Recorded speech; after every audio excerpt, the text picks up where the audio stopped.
Let check.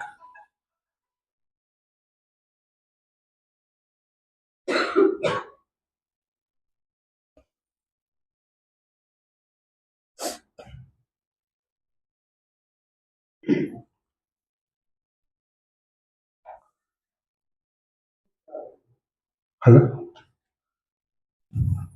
కాబట్టి దేవుడు తన ప్రజలు తన ఎడల భయం కలిగి ఉండాలి అని కోరుకుంటున్నాడు. తన ప్రజలు తన తన ఎడల భయం కలిగి ఉండటానికి కొన్ని కార్యక్రమాల్ని కావాలని చేసిన దాఖలాలు గ్రంథంలో మనకు కనిపిస్తుంటాయి. కాబట్టి నీకు భయం లేకపోతే ఏం జరుగుతుందంటే దేవుడు అంటే నిర్లక్ష్యం వచ్చే ప్రమాదం ఉంటుంది. దేవుడు అంటే నిర్లక్ష్యం వస్తే మాట వినకుండా పోయే ప్రమాదం ఉంటుంది. మాట వినకపోవటమే పాపం, మనకందరికి తెలిసినట్టు. కాబట్టి దేవుని మాటలను నిర్లక్ష్యం చేయటం ఎలా జరుగుతుందంటే హృదయంలో భయం లేకపోతే జరుగుతుంటది. మన పరిస్థితి ఏంటంటే మన ఎదుట ఏ జనము లేదు పరమతండ్రి నిర్మూలన చేయడానికి. గ్రంథంలో ఇశ్రాయేలుని ప్రత్యేకపరచుకున్నప్పుడు అనేక జనుల్ని సమూలంగా నిర్మూలన చేశాడు. ఆ జాతిలో ఎవరు ప్రాణాలతో ఉండకూడదు, ఒక్కరు కూడా ప్రాణాలతో ఉండకూడదు. ఆ జాతి సమూలంగా నిర్మూలన చేయబడాలి.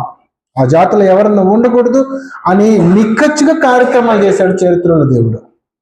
పిల్లలు మొదలుకొని పెద్దలు, రాజులు, సైన్యాధికారులు సమూలంగా నిర్మూలన చేసి పట్టణాలను తగులుపెట్టించేసేసేవాడు.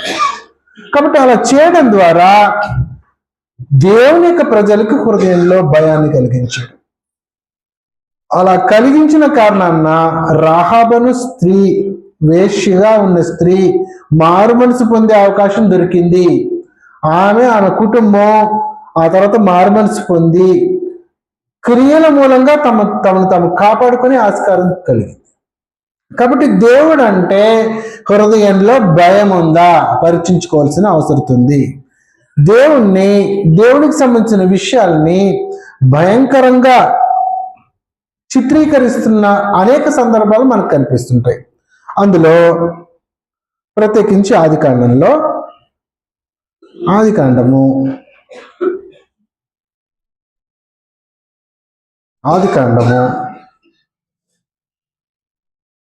28వ అధ్యాయంలో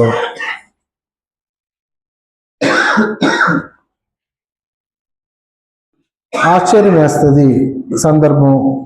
యాకోబుకి కల వచ్చిన సందర్భం మనకు అందరికి తెలిసిందే. ఆదికాండము 28వ అధ్యాయము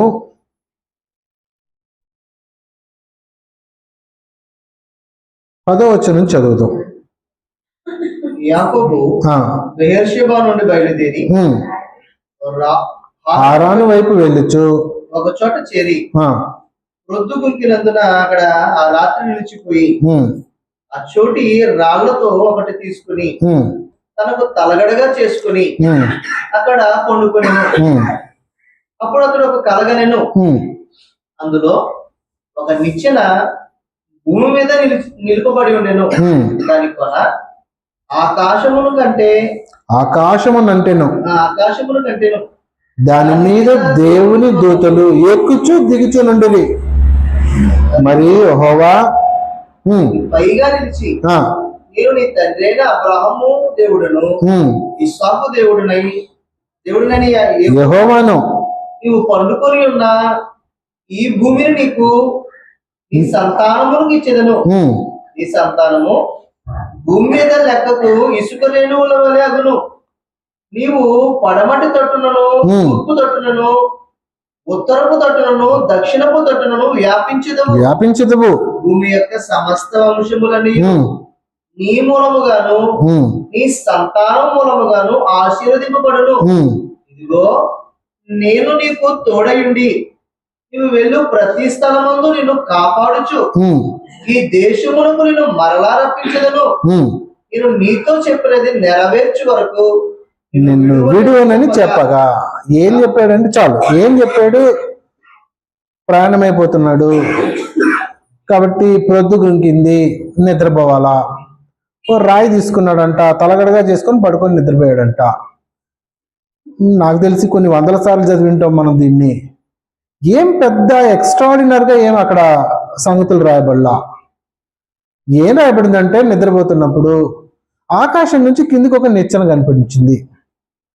నిచ్చెనలో దేవదూతలు కిందికి వస్తున్నారు, పైకి పోతున్నారు. అదే అక్కడ ఉండేది.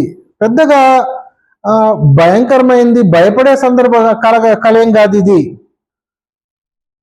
12వ వచనంలో అప్పుడతడు ఒక కలగను, అందులో ఒక నిచ్చెన భూమి మీద నిలబడి ఉండెను, దాని కొన ఆకాశం అంటేను, దాని మీద దేవుని దూతలు ఎక్కుచూ దిగుచూ నుండేది. మరియు యెహోవా దానికి పైగా నిలిచి, నేను నీ తండ్రి అయిన అబ్రహాము ఇస్సాకు దేవుడను అంటున్నాడు. కాబట్టి నిచ్చెన వేయబడింది ఆకాశం నుంచి. దేవదూతలు కిందికి వస్తున్నారు, పైకి పోతున్నారు. ఆకాశం పైన నిచ్చెన పైన దేవుడు నిలబడి నేను నీ పితరుల దేవుడిని మాట్లాడుతున్నాడు. దీంట్లో ఏమైనా భయపడేటట్లుందా? కల్లో ఏం భయపడేటట్లేదు. కానీ యాకోబు మాట్లాడుతున్నప్పుడు పదప్రయోగాలు మనకు ఆశ్చర్యం కలిగిస్తాయి. 16వ వచనం నుంచి ఆశ్చర్యకరమైన పదప్రయోగాలు చేస్తాడు.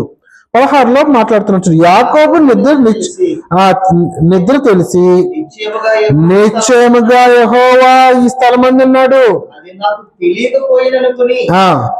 భయపడి ఈ స్థలం ఎంతో భయంకరము, ఇది దేవుని మందిరమే గాని వేరొకటి కాదు. అది కథ. కాబట్టి భయపడి ఈ స్థలం ఎంతో భయంకరము, ఇది దేవుని మందిరమే కానీ వేరొకటి కాదు. కాబట్టి దేవుడు దర్శనంలో కనిపిస్తే దానికి భయపడవలసిన అవసరం ఏముంది? భయపడవలసిన అవసరం ఏముంది? నిచ్చెన ఉంది, దేవదూతలు దిగుతున్నారు, పైకి పోతున్నారు. దేవుడు పైనుంచి మాట్లాడుతున్నాడు, నీ పితరుల దేవుని నేను అని సంతోషించవచ్చు కదా. కానీ అక్కడ యాకోబుకి హృదయంలో భయం పుట్టే వాతావరణం కలిగింది. భయం పుట్టే వాతావరణం. నిర్గమకాండం 19వ అధ్యాయం ఇప్పుడు జ్ఞాపకం చేసుకుంటే మీకు అర్థమవుతుంది సంగతి. కాబట్టి దేవుడు తన ప్రజలకు భయంకరమైన ఒక ప్రొజెక్షన్ అనుగ్రహిస్తున్నాడు. అంటే తన దగ్గర నీ హృదయం ఎలా ఉండాలంటే భయంతో వణకాల. అది కథ. భయపడాలా. కాబట్టి దేవుడు పరలోకాన్ని తెరిచి చూపించినప్పుడు హృదయం ఎలా ఉంటదంటే భయంతో వణిగిపోతుంటది. దేవుడిని సాధారణంగా ఎలా ఊహించుకుంటాం? ఏదో చిన్న దేవదూత ఇలా ఇంత ఎత్తులో అలా వచ్చి మాట్లాడితే భయం అలా మాట్లాడుతుందని ఊహించుకుంటే మనకు భయం రాదు. ఊహ ఎలా ఉండాలంటే ఒక ఉదాహరణ చూపిస్తా గ్రంథంలో. ఊహ ఎలా ఉండాలో గ్రంథంలో ఉదాహరణ చూపిస్తా. దానియేలు గ్రంథం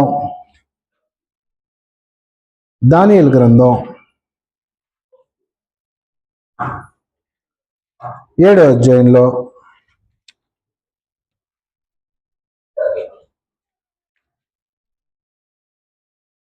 దానియేలు గ్రంథం 7వ అధ్యాయము 15 నుంచి. నాకు కలిగిన దర్శనము నన్ను కలవరపరచుచున్నందున దానియేలును నేను నా దేహంలో మనోదుఖము గలవాడినైతిని. నేను దగ్గర నిలిచి ఉన్న వారిలో ఒకరి వద్దకు పోయి ఇందును కూర్చున్న నిజమంతయు నాకు చెప్పమని అడగగా అతడు నాతో మాట్లాడి ఆ సంగతుల భావము నాకు తెలియజేసిన. అనగా ఈ మహాజంతువులు 4 ఉండి లోకమందు ప్రభుత్వము చేయబోవు 4 రాజులను సూచించుచున్నది. అయితే మహోన్నతుని పరిశుద్ధులే రాజ్యాధికారము నొందుదురు. వారు యుగయుగములు యుగాంతము వరకును రాజ్యమేలుదురు. ఇనుప దంతములను ఇత్తడి గోళ్లను గల ఆ 4వ జంతువు సంగతి ఏమైనదని నేను తెలుసుకోగోరితిని. అది ఎన్నటికి భిన్నమును మిగులు భయంకరమునై సమస్తమును పగలగొట్టుచు రింగుచు మిగిలిన దానిని కాళ్ళ కింద అనగదొరకుచూ ఉండేను. అది చాలు వివరిస్తా. అంటే సంగతులు ఎలా వివరించబడుతున్నాయంటే నీ ఎదురుగా ఉన్న జనాలను పాదాలతో తొక్కే పరిస్థితి, మృగాలు మృంగివేసే పరిస్థితి. కాబట్టి ఎలా ఉంటదంటే నువ్వు ఎలా ఊహించుకోవాలంటే నువ్వు నిలబడుకున్న స్థలం నుంచి ఆకాశం వరకు ఒక పెద్ద రూపాన్ని, ఆకాశం వరకు పెద్ద రూపాన్ని, ఆకాశం ఆయన సింహాసనం, భూమి పాదపీఠం. కాబట్టి అంత అంత పెద్ద రూపాన్ని నువ్వు ఊహించుకుంటే అప్పుడు నీకు భయంకరము అన్న పదప్రయోగం గుర్తుకొస్తుంటది. కాబట్టి యాకోబుకి దర్శనంలో ఏం కలిగిందంటే నిచ్చెన కనిపించింది అంతే. దేవదూతలు దిగుతున్నారు, పైకి పోతున్నారు. దేవుడు మాట్లాడుతున్నాడని నువ్వు సింపుల్ గా ఆలోచన చేస్తే నీ హృదయంలో కలవరం రాదు. నువ్వు ఎలా ఊహించుకోవాలంటే ఆయన అతి భయంకరుడు అన్న పదప్రయోగాలు వస్తుంటాయి చూడండి. కీర్తనల గ్రంథం 76వ అధ్యాయము 7వ వచనంలో ప్రభు నిత్యము విలువడునా ఆయన ఎన్నడూను కటాక్షింపడా, ఆయన కృప ఎన్నటికీ లేకుండా మానిపోయినా. 76:7 నీవే భయంకరుడవు, నీవు కోపపడు వేళ నీ సన్నిధిని నిలువగలవాడెవడు అని అంటున్నాడు. అదే విషయాన్ని అదే కీర్తనల గ్రంథం 89వ అధ్యాయం 7వ వచనంలో, కీర్తనల గ్రంథం 89:7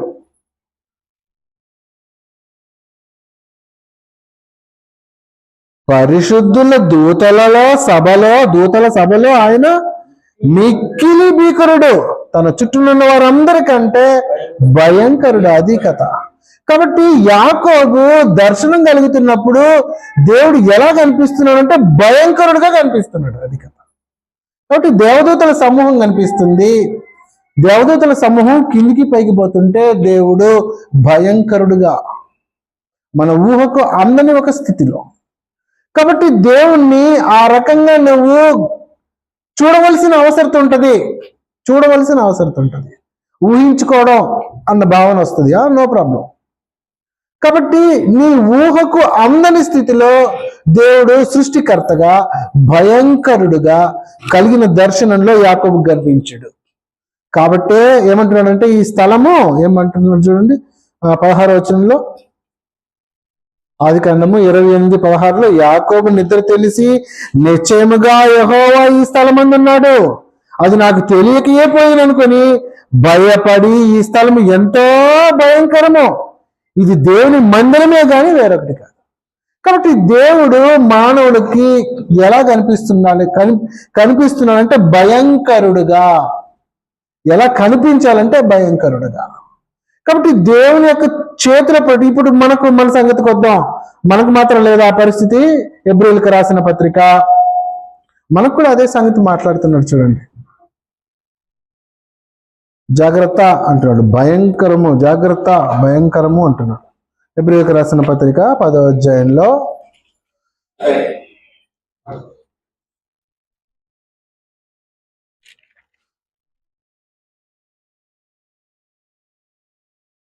30 నుంచి, పగ తీర్చుట నా పని, నేనే ప్రతిఫలం నితుననియు మరియు ప్రభువు తన ప్రజలకు తీర్పు తీర్చును అనియు చెప్పిన వారిని ఎరుగుదము కదా, జీవము గల దేవుని చేతిలో పడుట భయంకరము అని అంటున్నాడు. కాబట్టి దేవుణ్ణి నువ్వు ఎలా ఊహించుకుంటున్నావో జాగ్రత్త. ఆయన భయంకరుడుగా, తప్పును క్షమించేవాడుగా కాదు, నిర్లక్ష్యంతో ఇష్టానుసారంగా తమ జీవితాలను కొనసాగిస్తే కృప చూపించేవాడుగా ఎప్పుడు దేవుణ్ణి ఊహించుకోవద్దు. ఆయన్ని భయంకరుడుగా ఊహించుకుంటే ఆయన మాట అంటే నిర్లక్ష్యం ప్రవేశించకుండా ఉంటది హృదయంలో. కాబట్టి దేవుడు అంటే భయం లేని వ్యక్తి దేవుని మాట అంటే నిర్లక్ష్యాన్ని కనపరుస్తుంటాడు. కాబట్టి ఆయన యొక్క ప్రొజెక్షన్ పాత నిబంధనలు ఎలా ఉండదంటే నేను భయంకరుణ్ణి. కాబట్టి అబ్రహాం యొక్క విధేయత మనకు కనపడతా ఉంటది. అబ్రహాము దేవుని యొక్క మాటకు విధేయతను కనపరిచాడంట.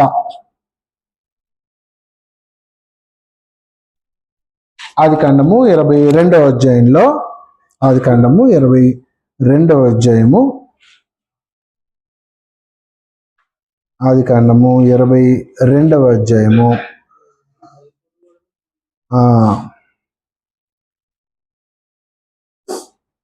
11వ వచనం 12వ వచనం చదువుదాం. ఆదికాండము యెహోవా దూత పరలోకము నుండి అబ్రహామా అని అతన్ని పిలిచెను. అందుకు అతడు చిత్తము ప్రభువా అనెను. అప్పుడు ఆయన, ఆ చిన్నవాని మీద చేయవేయకము, అతనిని ఏమీ చేయకము, నీకు ఒక్కడై ఉన్నా నీ కుమారుని నాకు వెనుక తీయలేదు గనుక నీవు దేవునికి భయపడువాడవని ఇందువల్ల నాకు కనపడుచున్నది అని. అది సంగతి. కాబట్టి దేవుడు ఇప్పుడు అబ్రహాం దగ్గర పరీక్షించి తెలుసుకున్న సంగతి ఏంటంటే, నా మాటకు విధేయతను కనపరిచాడు.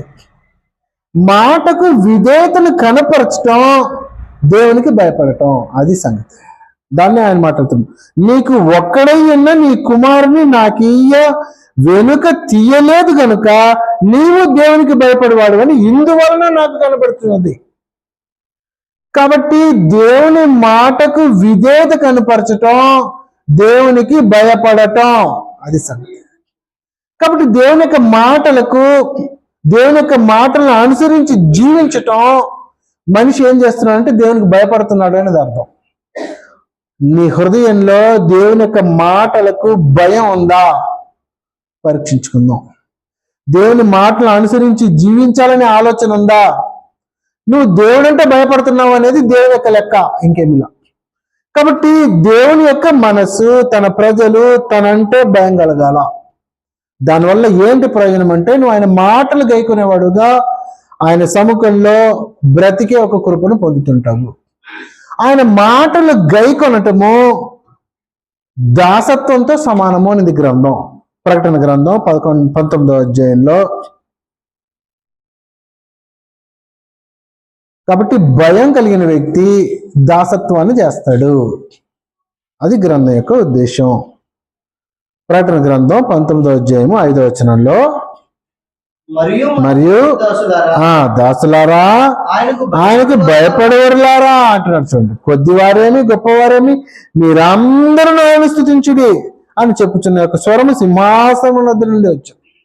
కాబట్టి భయం ఉంటే, నువ్వు దేవుణ్ణి కరెక్ట్ గా చూడగలిగితే నీకు భయం పుడుతుంది హృదయంలో. నీకు హృదయంలో భయం పుడితే ఆయన మాట వింటావు. మాట వింటే నువ్వు దాసత్వం చేస్తున్నట్టు దేవునికి, నువ్వు దాసుడివి దేవునికి. కాబట్టి దాసత్వం గురించి కొలసీలకు రాసిన పత్రికలో మనకు అందరికీ తెలిసినట్టు యజమానుడికి దాసత్వం గురించి మాట్లాడుతూ వివరిస్తున్నట్టు సంగతులు మనకు అందరికి తెలిసిన విషయమే. కొలసీలకు రాసిన పత్రిక 3వ అధ్యాయంలో ఈ భూలోకంలో ఉద్యోగం చేసేటప్పుడు యజమానుడికి ఎలా దాసుడు ఉండాలి అనేది వివరిస్తున్నప్పుడు దేవునికి దాసుడు ఎలా ఉంటాడో అర్థమైపోద్ది. 33వ అధ్యాయము 22వ వచనం నుంచి, దాసులారా మనుషులను సంతోషపెట్టు వారైనట్టు కంటికి కనబడవాలని కాక ప్రభువునకు భయపడుచు శుద్ధాలంకారులై శరీరమును బట్టి నీ యజమానులైన వారికి అన్ని విషయములలో విధేయులైండు. ప్రభు వలన స్వాస్థ్యమును ప్రతిఫలముగా పొందుదుమని ఎరుగుదుము గనక మీరేమి చేసినను అది మనుష్యుల నిమిత్తము కాక ప్రభు నిమిత్తమని మనస్ఫూర్తిగా చేయుడి. మీరు ప్రభువైన క్రీస్తుకు దాసులై ఉన్నారు. అన్యాయం చేసిన వానికి తాను చేసిన అన్యాయం కొలది మరలా లభించనో పక్షపాతం ఉండదు. అది కాబట్టి దాసత్వం చేస్తున్నవాడు ఏం చేస్తుంటాడంటే, యజమానుడు ఏం కోరుకుంటే అది చేస్తుంటాడు. పంట పొలాలు ఉంటాయి, కూలికి మనుషులు తీసుకొస్తుంటాం. మనుషులు తీసుకొని వచ్చి కార్యక్రమాలు చేస్తున్నప్పుడు పనికి కుదిర్చిన వ్యక్తి ఏం పని చేయమంటే ఆ పని చేయాలా, కలుపు తీయాలంటే కలుపు తీయాలా, దున్నమంటే దున్నాలా, విత్తనాలు విత్తమంటే విత్తనాలు విత్తాలా. కాబట్టి యజమానుని యొక్క ఆలోచనకు అనుగుణంగా పనిచేసేవాడే దాసుడు, జీతం వానికే వస్తుంటుంది. కాబట్టి యజమానుని ఆలోచనకి అనుకూలంగా కాకుండా తమ ఇష్టాన్ని నెరవేర్చుకునే వాళ్ళు క్రీస్తు దాసులు అవడానికి ఆస్కారం ఉండదు. కాబట్టి దీనికి పరమ తండ్రి ఏం కోరుకుంటున్నాడంటే, మొదట నీ హృదయంలో భయం కలగాల, నేనంటే భయం కలగాల, నేనంటే భయం ఉండాలా. ఆ భయం దేవుని యొక్క మాటకు విధేయతను కనపరుస్తుంది. విధేయత దాసత్వాన్ని తీసుకొని వస్తుంది.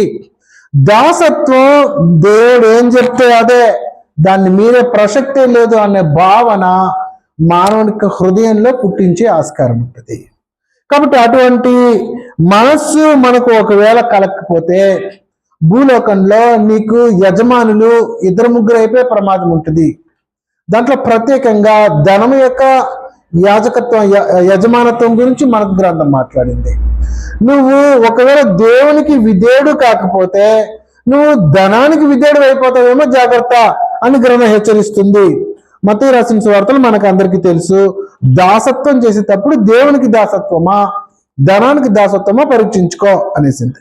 మత్తయి రాసిన సువార్త 6వ అధ్యాయం 24వ వచనంలో, ఎవడును ఇద్దరు యజమానులకు దాసుడుగా ఉండనేరడు, అతడు ఒకని ద్వేషించి మరొకరిని ప్రేమించును, లేదా ఒకని పక్షముగా ఉండి ఒకని తృణీకరించును. దేవునికి సిరికిని దాసులుగా ఉండనేరడు. కాబట్టి ధనాన్ని ఉదాహరణగా పెట్టుకొని ఏం మాట్లాడుతుందంటే గ్రంథం, ఏదన్నా ఒక వ్యక్తికి మాత్రమే దాసత్వం చేయగలం, అది సమస్య. ఇక్కడ సమస్య ఏంటంటే 2 యజమానులకి దాసత్వం చేసే ఆస్కారం ఉండదు. కాబట్టి ఒకటి లోకానికి, దేవుని విరుద్ధమైన శక్తికి, లేకపోతే దేవుని మాటకు అవిధేయతను కనపరచడంలో, లేకపోతే విధేయతను కనపరచడంలో. కాబట్టి ఈ రెండిట్లో ఏదన్నా ఒకదానికి మాత్రమే దాసత్వం చేసే ఒక సిస్టమ్ అనేది జనరేట్ చేయబడింది. అందుకే ప్రారంభంలో చెప్పాను మీకు. కాబట్టి ఇక్కడ ఒక సిస్టమ్ అనేది ఉంది.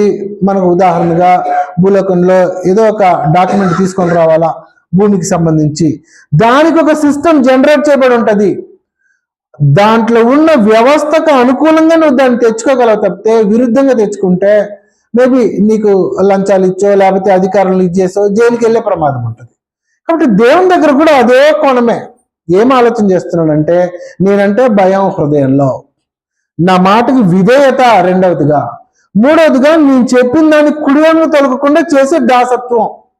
ఈ 3 కాకుండా నువ్వు వేరే ఏది చేసినా నాకు దాసుడు కాదు, క్రీస్తుకు దాసుడు కాదు అనే ప్రమాదం ఉంటుంది. కాబట్టి ఇశ్రాయేలీయుల్ని దేవుడు తన సముఖంలో తనకు దాసులుగా, తన మాటలు వినేవారిగా, తన లేఖనానుసారంగా బ్రతికేవారిగా తీర్చిదిద్దుకోవడానికి కార్యక్రమాలను ఎలా చేశాడంటే, తను ప్రదర్శించుకుంటున్నప్పుడు ఇదిగో భూమి నా పాదపీఠం, ఆకాశం నా సింహాసనం. కాబట్టి నన్ను మీరు ఊహించుకుంటున్నప్పుడు భయంకరుడుగా, అది కథ.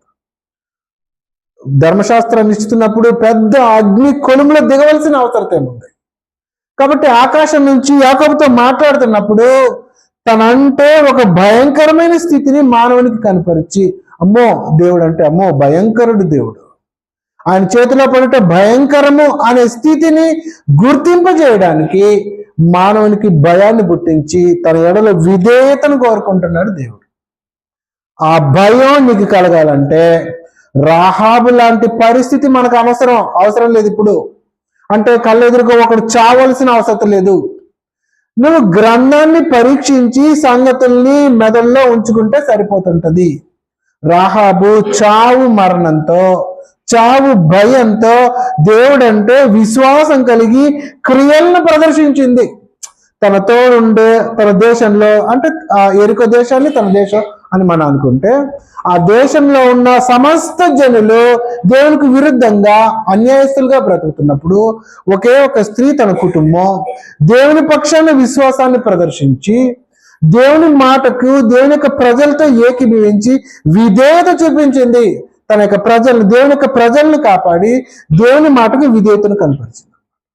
కాబట్టి అలా భయం హృదయంలో కలిగినప్పుడు దేవుని మాటలకు విధేయత ఆటోమేటిక్ గా ప్రదర్శింపబడుతుంటది. అలా భయం కలిగిన రాహాబు ఇశ్రాయేలు యొక్క యుద్ధం యొక్క వాతావరణంలో యెరికోలో ఉన్న సమస్త జనులు నశించినప్పుడు నశించకుండా కాపాడబడ్డారు. అలాంటి కాపాడబడే పరిస్థితి మనకు కావాలంటే ఒక్కటే గతి ఏంటంటే, దేవుడంటే హృదయంలో భయము, దేవుడంటే హృదయంలో భక్తి, ఆయన మాటకి విధేయతను కనపరిచే పరిస్థితి. అబ్రహాము తన యొక్క మాటలలో, తన యొక్క ప్రవర్తనలో దేవుని యొక్క మాటకు విధేయతను కనపరిచి తన యొక్క భయాన్ని నిరూపించుకున్నాడు. మనకందరికి తెలిసినట్టు పెద్దగా వివరించడానికి పూనుకోవట్లేదు. నీకు ఒకడే ఉన్న కుమారుణ్ణి నాకు బలిగా అర్పించని దేవుడు సెలవించిన మాటకు అవిధేయుడు కాకుండా, కాబట్టి విధేయతను కనపరిచాడు. భయం ఉంది కాబట్టే విధేయత. కాబట్టి అబ్రహాము వాక్యంలో మనం చదువుకున్నాం, నీకు ఒక్కడే ఉన్న కుమారుని నాకు ఇవ్వడానికి తెగించావు కాబట్టి నీకు భయం ఉంది అంటున్నాడు. కాబట్టి దేవుని యొక్క మాటకు విధేయతను కనపరచటం దేవుడంటే భయపడటము అనేది గ్రంథం మనకు తేటగా వివరిస్తూ వస్తుంది.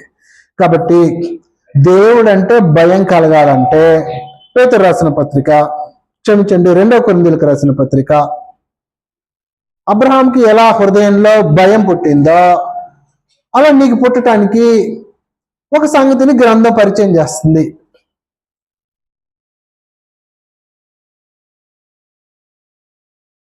2 కొరింథీయులకు రాసిన పత్రిక 5వ అధ్యాయము 7వ వచనం నుంచి మనం ఇప్పుడు గనుక ఈ దేహములో నివసించుచున్నంత కాలము దూరముగా ఉన్నామని ఎరిగి నిన్నాము.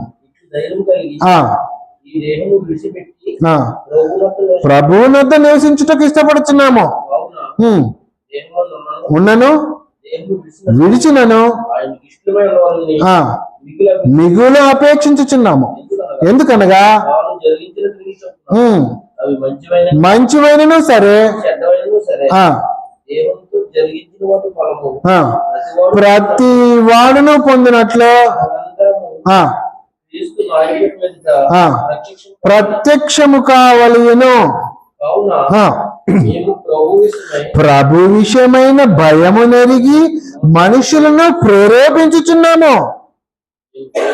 ప్రత్యక్షపరచబడిన వారము మీ మనస్సాక్షులకు కూడా ప్రత్యక్షపరచబడి ఉన్నామని నమ్ముచున్నాము. అది కాబట్టి దేవుడు అంటే భయం కలగడానికి క్రీస్తు సంఘ సభ్యులకి ఒక సూత్రాన్ని తీసుకొని వచ్చి ప్రతిపాదిస్తుంది గ్రంథం. ఏంటంటే 10వ వచనంలో, ఎందుకనగా తాను జరిగించిన క్రియల చొప్పున అవి మంచివైనను సరే చెడ్డవైనా సరే దేహంతో జరిగించిన వాటి ఫలమును ప్రతివాడు పొందినట్లు మనమందరమును క్రీస్తు న్యాయపీఠము ఎదుట ప్రత్యక్షము కావలేను. కాబట్టి కావున మేము ప్రభు విషయమైన భయము నెరిగి మనుషులను ప్రేరేపిస్తున్నాం. ఏంటి ప్రేరేపణ? బాబా తీర్పు ఉంది, జాగ్రత్త. రాహాబుకి ఆమె జీవిస్తున్నప్పుడు చరిత్రను పెట్టాడు దేవుడు. ఇదిగో 2 తెగల జనాల్ని, సుమారుగా 60 పట్టణాలని నాశనం చేసేసేసాడు. ఎరుక గోడలు లాంటి 60 పట్టణాల గోడలను కూల్చాడు. వాళ్ళ పిల్లలు మొదలుకొని పెద్దల వరకు అందరినీ నాశనం చేశాడు. కాబట్టి నువ్వేం చేస్తావంటే జాగ్రత్త. నీ జనంతో కలిసి నువ్వు ఉంటే నువ్వు నాశనం అవుతావు. మనసు పొంది నా జనం దగ్గరకు వస్తే నువ్వు కాపాడబడతావు. కాబట్టి మార్చుకుంది రాహాబు, తను తాను కాపాడుకుంది. ఇప్పుడు మన చుట్టుపక్కల ఉండే ఒక ప్రదేశాన్ని నాశనం చేయాల్సిన అవసరతలా ఒక సూత్రాన్ని ప్రతిపాదించాడు. ఏంటంటే తీర్పు ఉంది, జాగ్రత్త. ప్రత్యేకించి క్రీస్తు సంఘ సభ్యులకి. కావున మేము ప్రభు విషయమైన భయమును ఎరిగి మనుషులను ప్రేరేపిస్తున్నాం. ఏమని ప్రేరేపిస్తున్నాం? న్యాయపీఠం ఎదుట ప్రత్యక్షం కావలసిన అవసరం ఉంది, జాగ్రత్త. ఏ విషయాల గురించి?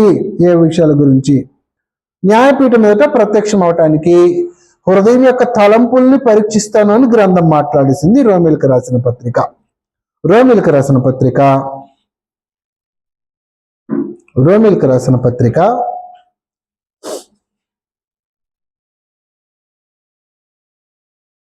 2వ అధ్యాయంలో 5వ వచనం నుంచి, నీ కాఠిన్యమును నీ హృదయమును అనుసరించి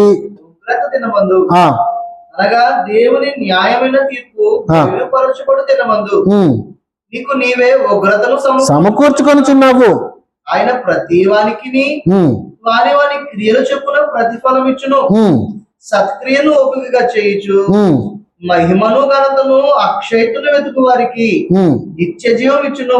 అయితే వేదములు పుట్టించి సత్యములకు లోబడక దుర్నీతికి లోబడి వారి మీదికి దేవుని ఉగ్రతయు రౌద్రమును వచ్చును. దుష్కారం చేయు ప్రతి మనుషుని ఆత్మకు, మొదట యూదునికి గ్రీసు దేశస్థునికి కూడా శ్రమయు వేదనయు కలుగును. సత్క్రియ చేయు ప్రతివానికి, మొదట యూదునికి గ్రీసు దేశస్తునికి కూడా మహిమయు ఘనతయు సమాధానము కలుగును. దేవునికి పక్షపాతం ఉండదు. ధర్మశాస్త్రం లేకయే పాపం చేసిన వారందరూ ధర్మశాస్త్రం లేకే నశించుదురు. ధర్మశాస్త్రము కలిగిన వారై పాపం చేసిన వారందరూ ధర్మశాస్త్రానుసారముగానే తీర్పు పొందుదురు. అది కూడా కాబట్టి తీర్పు ఉంది క్రీస్తు సంఘ సభ్యులకి, జాగ్రత్త. కాబట్టి దేవుడు అంటే హృదయంలో భయం తెచ్చుకోకుండా, దేవుని యొక్క మాటలకు విధేయతను కనపరచకుండా, దేవునికి దాసత్వం చేయకుండా నీ ఇష్టానుసారం నువ్వు బ్రతికితే నీకు తీర్పు ఉంది, జాగ్రత్త. కాబట్టి ప్రాముఖ్యంగా దేవుడు అంటే హృదయంలో భయం అవసరం.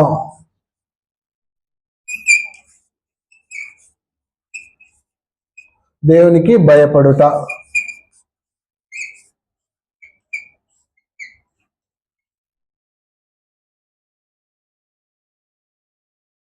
దేవుడు అంటే భయం లేకపోతే దేవుని మాటకి విధేయత రాదు.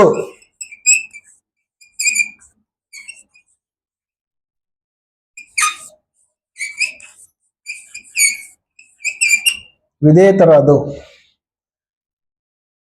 విధేయత కనపరిచిన వాడు దేవునికి దాసుడు.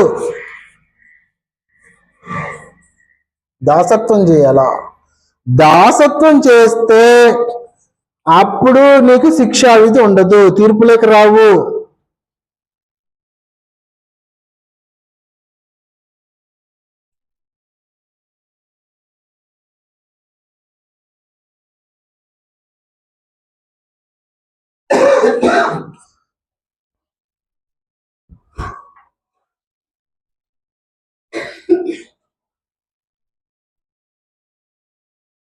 తీర్పు తిరిగి ఒకసారి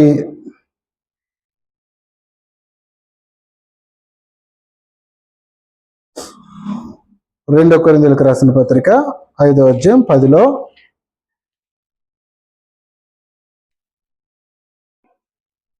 ఎందుకనగా తాను జరిగించిన క్రియలు చొప్పున అవి మంచివైనను సరే చెడ్డవైనను సరే దేహముతో జరిగించిన వాటి ఫలమును ప్రతివాడు పొందినట్టు మనమందరము క్రీస్తు న్యాయపీఠం ఎదుట ప్రత్యక్షము కావాలను.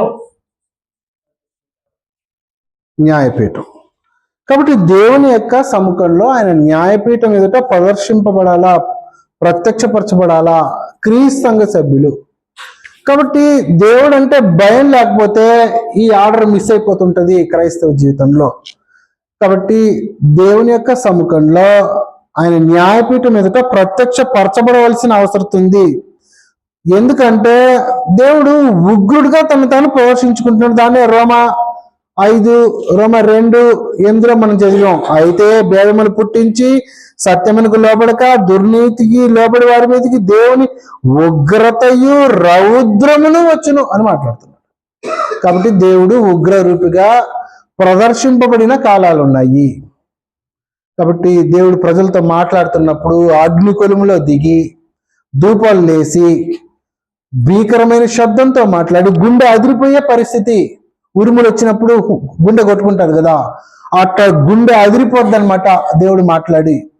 సాక్షాత్తు యేసుక్రీస్తు ఉన్న శిష్యులు నేల మీద పడిపోయి ముఖాన్ని కప్పుకున్నారు. అమ్మో ఏదో పెద్ద శబ్దం, ఉరుమేను. యేసుక్రీస్తు పరమ తండ్రి ఆకాశం నుంచి సందర్భం మనకు అందరికి తెలిసిందే. యేసుక్రీస్తు బాప్తిసం పొంది వచ్చిన వెంటనే నేను నా ప్రియ కుమారుడు అన్న స్వరం వచ్చిన వెంటనే ప్రజలు చాలా మంది ఏదో ఉరిమింది అని మాట్లాడుకుంటారు. కాబట్టి ఉరుము కొట్టుకుంటే గుండె అదిరిపోద్ది, హృదయం కృంగిపోద్ది. భయం కలిగితే హృదయం కృంగుతుంది, భయం కలిగితే గుండె అదురుతుంది. ఈ సృష్టి దేవుని పక్షాన నువ్వు దేవునికి విధేయతను కనపరచడానికి చేయబడిన సృష్టి. మనం దేనికి చేస్తుంటాం? లోకంలో ఏదో దీనికి హృదయాన్ని ఆ రకంగా ఆలోచన చేసేస్తూ ఉంటాం. చావంటే భయం, చావంటే భయపడకూడదు అని గ్రంథం మాట్లాడేసేసింది. మనకందరికి తెలిసిందే. మత్తయి రాసిన సువార్తలో మనకందరికి తెలిసిందే. అక్కడ మత్తయి సువార్త 10లో నువ్వు శరీరం యొక్క చావు గురించి ఆలోచన భయపడద్దు అనేసేసింది గ్రంథం. మరి దేనికి భయపడాలా? నేనంటే భయపడు అని మాట్లాడుతున్నాడు. 28వ వచనం, 20 మత్తయి రాసిన సువార్త 10వ అధ్యాయం 28. మరియు లేకపోతే 26 చదవం. 26 కాబట్టి మీరు ఆ. భయపడకుడి, ఆ, మరుగైనది ఏదియు బయలుపరచబడకపోదు, ఉమ్, రహస్యమైనది ఏదియు తెలియబడకపోదు. ఆ, చీకటిలో నేను మీతో చెప్పినది మీరు వెలుగులో చెప్పుడి, ఉమ్, చెవిలో మీకు చెప్పబడినది మేడ మీద ప్రకటించుడి. ఉమ్, మరియు ఆత్మను చంపనేరక ఆ, దేహమునే చంపవారికి భయపడకుడి గాని ఉమ్, ఆత్మను దేహమును కూడా నరకములో నశింపజేయడానికి ఉమ్. మిక్కిలి భయపడుడి. అది కాబట్టి భయం దేవుడు అంటే, దేవుని యొక్క తీర్పు అంటే భయం అంటే తీర్పు గురించి భయం ఉండాల. కాబట్టి దేవుని యొక్క సముఖంలో తీర్పు ఉందని గ్రహించిన మనిషి తీర్పు నుంచి తప్పించుకోవడానికి ప్రయత్నాలు ప్రారంభించాలా.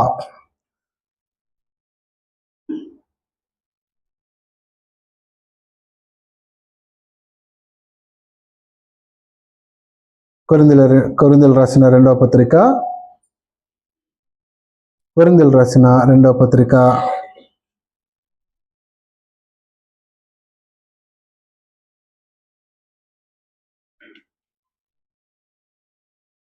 11వ అధ్యాయం మొదటి నుంచి.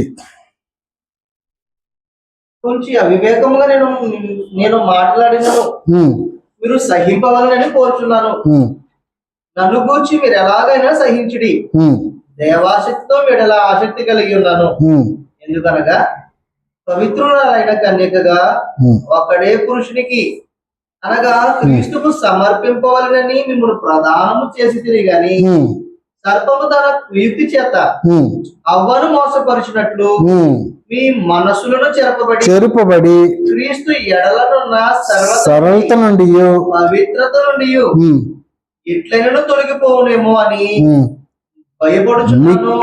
భయపడుచున్నాను. కాబట్టి క్రీస్తు ఎడలనున్న సరళత నుండి పవిత్రత నుండి తొలగిపోయే ప్రమాదం, తీర్పులోనికి క్రీస్తు సభ్యుని తీసుకుని వచ్చే ప్రమాదం జరుగుతుంది. కాబట్టి క్రీస్తు ఎడలనున్న సరళత నుండి కొలసీలకు రాసిన పత్రిక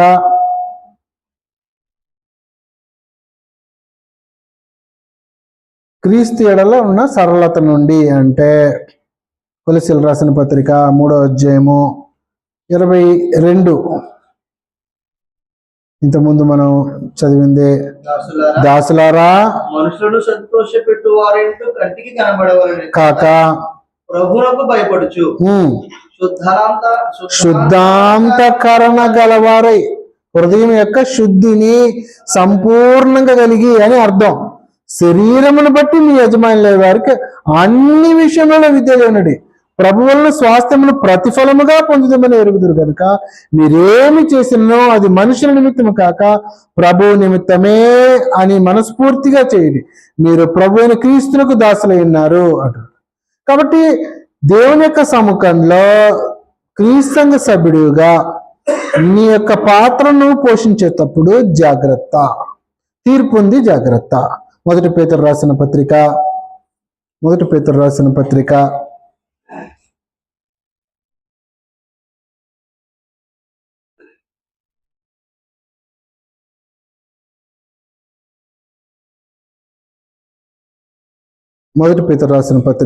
అధ్యాయం 17వ వచనంలో పక్షపాతము లేకుండా క్రియలను బట్టి ప్రతి వారిని తీర్పు తీర్చువాడు తండ్రి అని మీరు ఆయనకు ప్రార్థన చేయుచున్నారు. మీరు పరిశుద్ధులైన ఇంతకాలం పరదేశులైనంత కాలము భయముతో గడుపుడి అంటున్నాడు చూడండి. కాబట్టి భయం హృదయంలో జాగ్రత్త. కాబట్టి ఆఖరిగా 4వ పాయింట్లో మనం చూస్తున్నది తీర్పు. తీర్పులో క్రీస్తు సభ్యులు దేవునికి భయపడి లెక్క చెప్పవలసిన వారుగా ఉన్నారు అనేది గ్రంథం మనకు తెలియపరుస్తున్న సంగతి. హెబ్రీయులకు రాసిన పత్రిక 4వ అధ్యాయము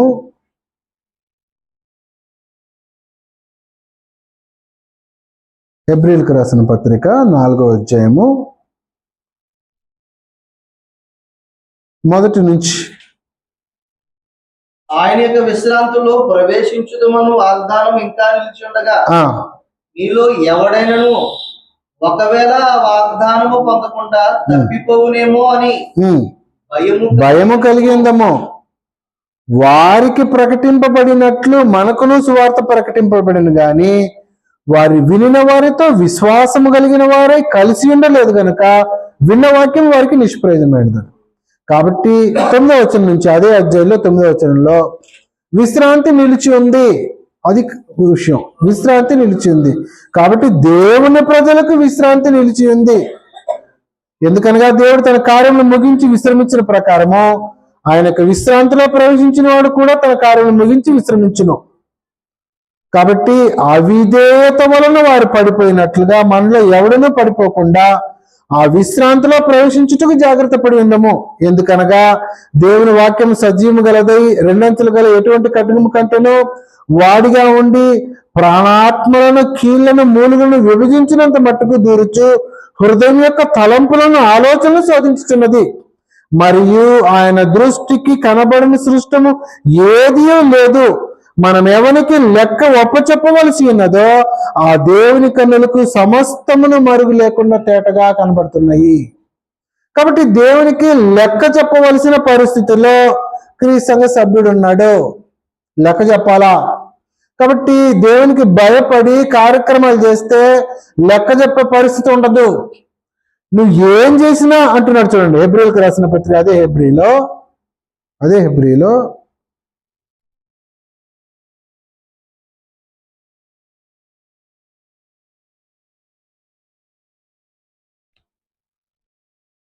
క్షమించండి, రోమిలకు రాసిన పత్రిక 14వ అధ్యాయం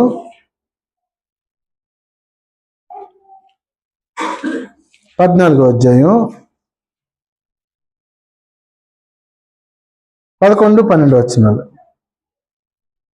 నా తోడు ప్రతి మోకాలు నా ఎదుట వలన ప్రతి నాలుకయు దేవుని స్తుతించును అని ప్రభు చెప్పుచున్నాడు అని రాయబడి ఉన్నది కనుక మనలో ప్రతి వాడును తన గురించి దేవునికి లెక్క అప్పగింపవలెను. తన గురించి దేవునికి లెక్క ఒప్పచెప్పవలను. కాబట్టి మనం ఏం చేస్తున్నామో జాగ్రత్త, దాని గురించి మనం లెక్క ఒప్పచెప్పవలసిన అవసరం ఉంటుంది. లెక్క ఒప్పచెప్పాలి అనడానికి క్రొత్త నిబంధనలో 3 ఉదాహరణలు గ్రంథంలో ఇవ్వబడ్డాయి. 3 ఉదాహరణలు, 3 ఉపమానాలు అని చెప్పుకోవచ్చు. మత్తయి రాసిన సువార్త 18వ అధ్యాయము 1 o'clock కదా అన్న, 1 కదా. మత్తయి రాసిన సువార్త 18వ అధ్యాయము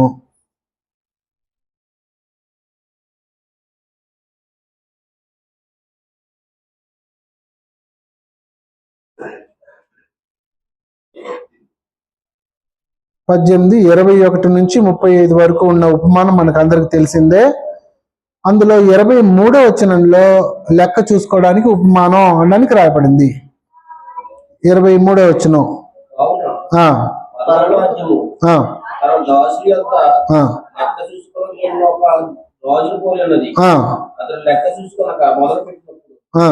అతనికి 10,000 తలాంతులు అత్యలో అతని యొక్క తేబడింది. అప్పు తీర్చుటకు వారి యొక్క ఏమీ లేనందున వారి యజమానుడు వారి భార్యను పిల్లలను వారికి కలిగినది యావత్తును అమ్మి అప్పు తీర్చుకోవాలని ఆజ్ఞాపించను. కాబట్టి ఆ దోషుడు అతని ఎదురు సాగిలపడి రొక్కి నా ఎడల ఓర్చుకును, నీకు అంతయు చెల్లించునని చెప్పగా ఆ దోషుడు యజమానుడు కనికరపడి వారిని విడిచిపెట్టి వారి అప్పు క్షమించను. అయితే ఆ దోషుడు బయటికి వెళ్ళి తనకు 100 ధ్యానారములు అత్యున్న తన తోడు దోషులు వారిని చూసి వారిని గొంతు పట్టుకుని నీవు అత్యున్న తనకు చెల్లింపు అని.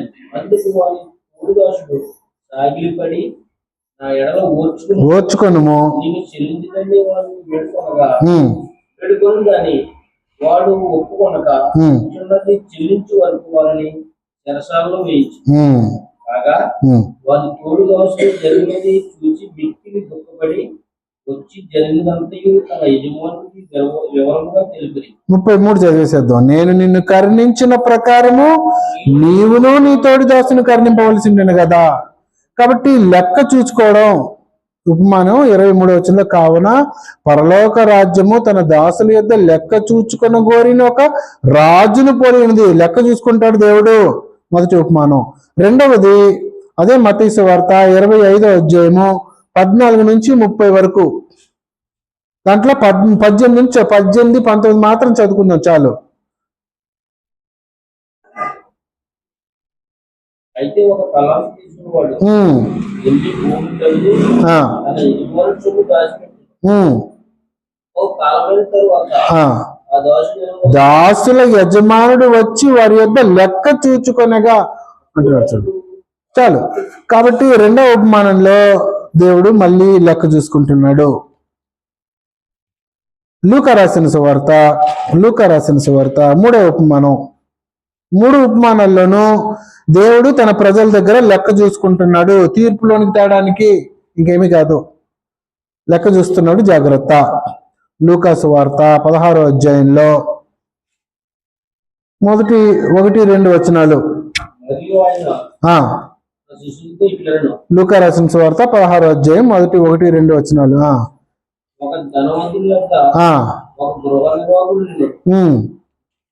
వాడు అతని ఆస్తిని పాడు చేయించున్నాడని అతని యొద్ద వాని మీద నిన్ను గూర్చి నేను వినుచున్న ఈ మాట ఏమిటి? నీ గృహ నిర్వాహకత్వపు లెక్క అప్పగించుమో, నీవు ఇక మీదట గృహ నిర్వాహకుడే ఉండే వల్ల పడదని వాళ్ళతో చెప్పాను. కాబట్టి హృదయంలో భయం ద్వారా విధేయత దాసత్వం ఒకవేళ నువ్వు నిర్లక్ష్యం చేస్తే తీర్పు. జాగ్రత్త. తీర్పులోకి నేను తెస్తాను అని నేను లెక్క చూసుకుంటాను అని అంటున్నాడు ఆయన. 3 సందర్భాలు క్రొత్త నిబంధనలో అనుగ్రహింపబడతాయి. కాబట్టి 3 ఉపమానాల్లోనూ నేను లెక్క చూస్తా, నేను నీకు ఇచ్చిన దాన్ని లెక్క అడుగుతా అని పరమ తండ్రి ఉపమానాల ద్వారా క్రీస్తు సంఘ సభ్యులకి తెలియపరుస్తా ఉన్నాడు. కాబట్టి క్రీస్తు సంఘ సభ్యులు ఆషామాషిగా తమ ఇష్టానుసారంగా జీవించటానికి ఉద్దేశింపబడిన వాళ్ళు కాదు. తమ యొక్క జీవితాల గురించి, తమ ప్రవర్తనను గురించి దేవునికి లెక్క చెప్పటానికి ఉద్దేశింపబడిన వాళ్ళం. కాబట్టి నువ్వు లెక్క చెప్పవలసిన అవసరం ఉంది. చేసే ప్రతి కార్యక్రమానికి, నీ యొక్క మాటకు, నీ యొక్క నడవడికకు. కాబట్టి తీర్పులోనికి రాకుండా తప్పించుకోవడానికి ఒకే ఒక్క ఆస్కారం మాత్రం ఉంది. కుడి ఎడమలు తొలగకుండా దేవుని యొక్క విధేయతను అనుసరించి, అబ్రహాము భయంతో దేవుని మాటకు ఎలా విధేయతను కనపరిచాడో, హృదయంలో దేవుడు అంటే భయం కలిగి ఉండాలా. హృదయంలో దేవుడు అంటే భయం కలిగి ఉంటే ఆయన మాటలకి విధేయతను ప్రదర్శించే ఆస్కారం ఉంటుంది. అలా విధేయతను కనపరచకపోతే తీర్పులోనికి వస్తాము. జాగ్రత్త. కాబట్టి మనం లంచ్ తర్వాత తిరిగి కలుసుకొని దీన్ని కొనసాగించుకుందాం.